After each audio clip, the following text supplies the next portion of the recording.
Boeuf Bourguignon, French beef stew in red wine. We're going to serve it with braised onions and mushrooms and a wine dark sauce. It's a perfectly delicious dish. Hello, I'm not Julia Child, but I am making her Boeuf Bourguignon today. This beef stew recipe comes from her iconic cookbook, Mastering the Art of French Cooking, and it was actually the very first recipe that was showcased on her television show many, many years ago. Julia describes this beef stew, if carefully done and perfectly flavored, as certainly one of the most delicious beef dishes concocted by man.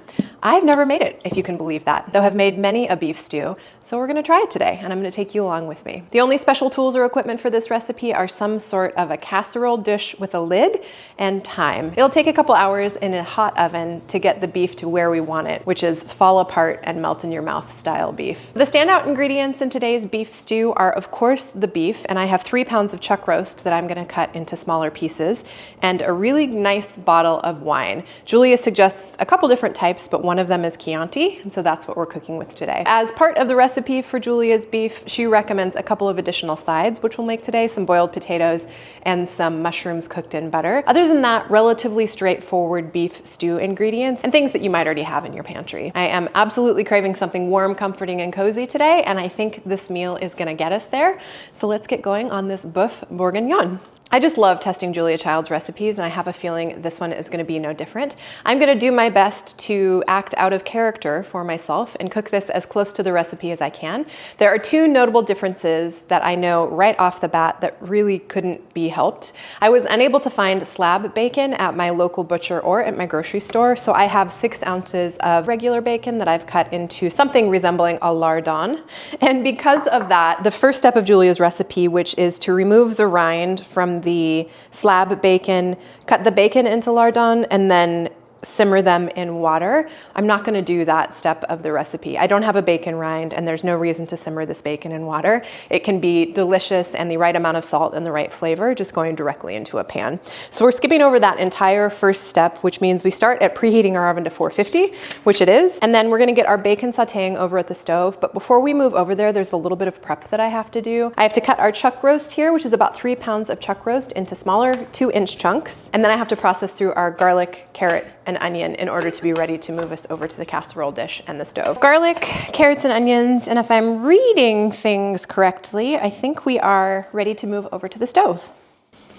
Okay, time to get cooking. So my setup is cookbook over this away, all of my ingredients here, and my very well-loved Le Creuset Dutch oven. Julia calls for a 9 to 10-inch fireproof casserole that's 3 inches deep, and mine is much deeper than that, but this is the closest pot that I had, so that's what we're gonna use. So first step, saute the bacon in 1 tablespoon of olive oil. So over a moderate heat, she says, bacon goes in. And we're gonna brown this bacon and reserve the fat.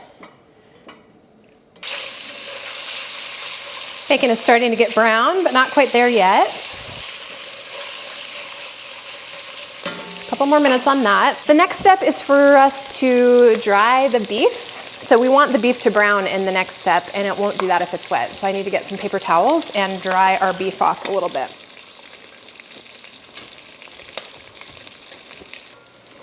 Okay, bacon's starting to brown. I don't want to take it too far, so I'm going to pull it. So I'm just using a spider slotted spoon. Pull it out, put it in a big bowl. Yum. Looks really good. Okay, I'm going to set that aside, and then we're to brown our beef a couple pieces at a time.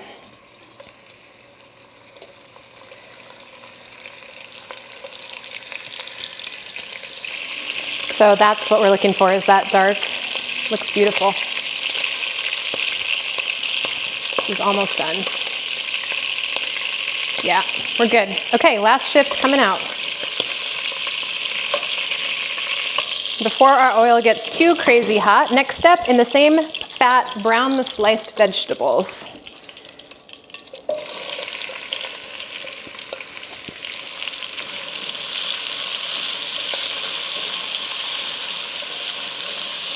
Okay, onions and carrots have been cooking for a couple minutes.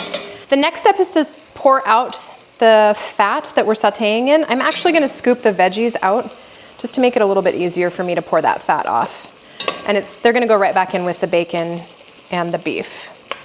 So I'm just gonna put them all in the same bowl. Now, very carefully, I'm gonna pour this into a jar in my sink. Okay, back on the heat. Return the beef and bacon to the casserole and toss with the salt and pepper. So everything goes back in.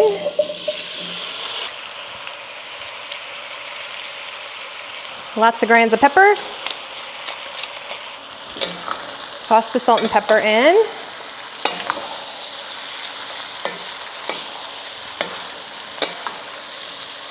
Oh, this already looks so good. Now we are to sprinkle on the flour and toss again to coat the beef lightly with the flour. And then this Dutch oven goes in the middle of my preheated 450-degree oven for 4 minutes. And then I toss it and go for 4 minutes more. We're trying to brown the flour and cover the meat with a light crust.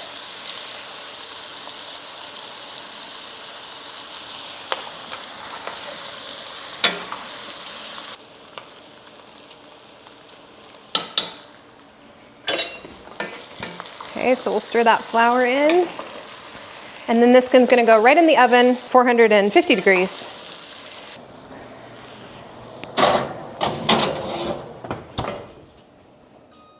Okay, our first 4 minutes is up. So we pull it out and stir. Whoo, hot oven. Oh, it looks so good already. Look at all of those brown bits on the bottom of the pan. That's gonna be so much delicious flavor. Yummy.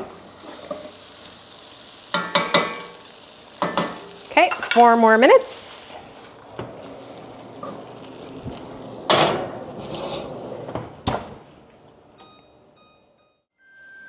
Okay, beef is done. So the oven goes down to 325. We pull this out and it's game time. Oh, that looks so good. Yum. Just gonna give the bottom a little bit of a scrape. Look at all of that delicious flavor.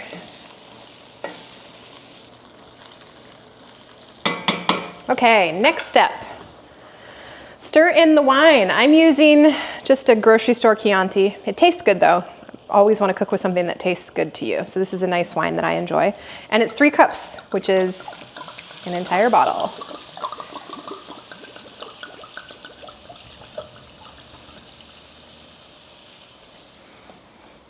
And then we're to add enough beef stock or bouillon so the meat is barely covered.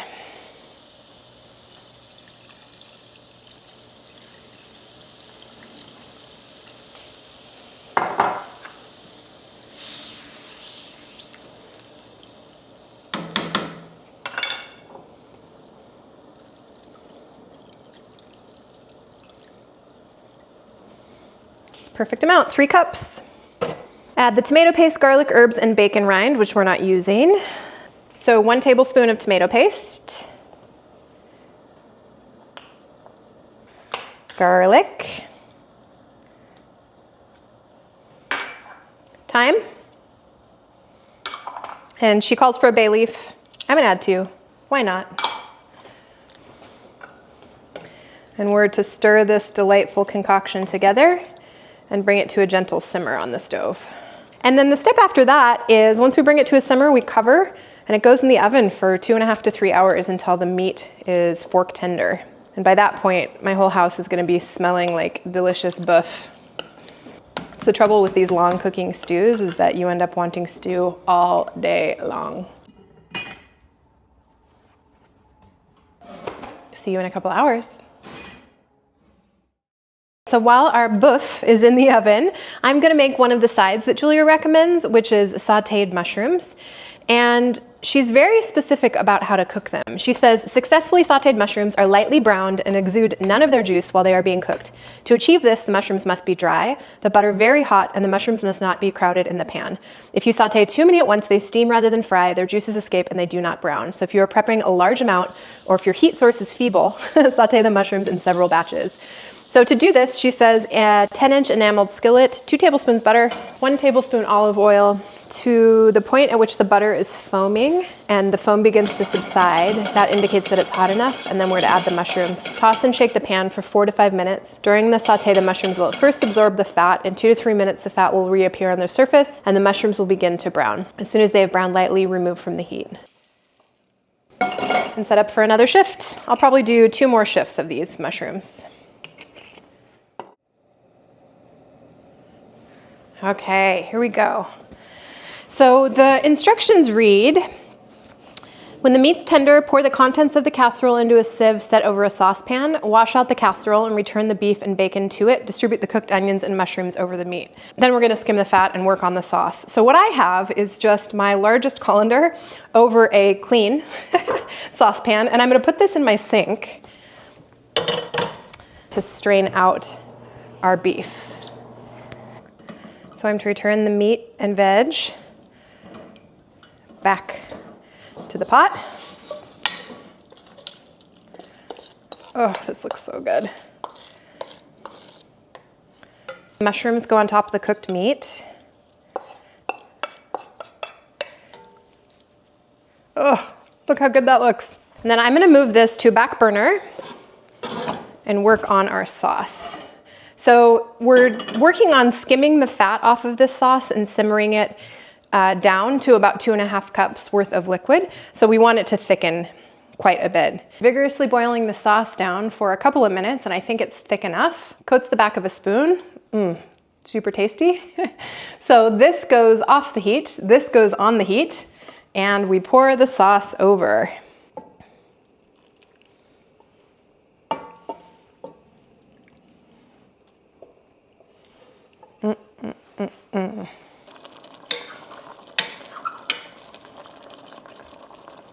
Oh, it looks so good. The only remaining step, once the meat all heats up, is to put a little parsley on top and serve. This looks absolutely amazing. I am thrilled with this stew. It looks absolutely amazing. So it's time to serve.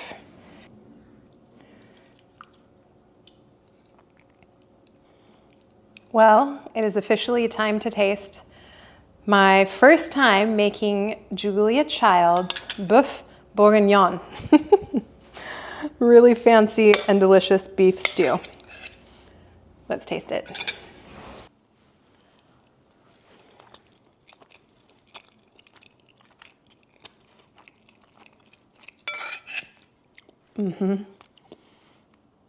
She's on to something. It's super, super tender. The sauce is incredibly flavorful. I really hope I have leftovers of this. I'm already excited for the next time I eat it. Julia Child, she's really onto something.